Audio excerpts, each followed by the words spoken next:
আমার প্রিয় দেশবাসী, আসসালামু আলাইকুম। আমি দীর্ঘ 2 দশক পর আবার রাজনীতির মাঠে আসতেই হলো আমাকে। আমি অরাজনৈতিক ছিলাম সম্পন্ন, সাংস্কৃতিক এবং সাহিত্যাঙ্গনে আমার বিচরণ ছিল এবং ধর্মীয় অঙ্গনে শিক্ষাঙ্গনে।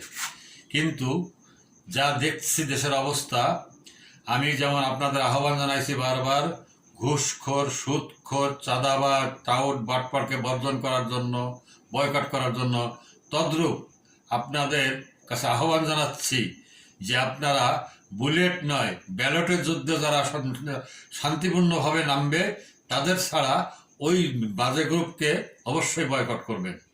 বুলেটের যুদ্ধ দেখতে চাই না, আমরা ব্যালটের যুদ্ধ দেখতে চাই। দেশে শান্তি শৃঙ্খলা বজায় থাকুক, শান্তিপ্রিয় জনগণের শান্তির যারা বিঘ্ন ঘটাবে আমরা তাদের ঘৃণা ভরে বয়কট করব। সবার জন্য শুভকামনা। ধন্যবাদ সবাইকে।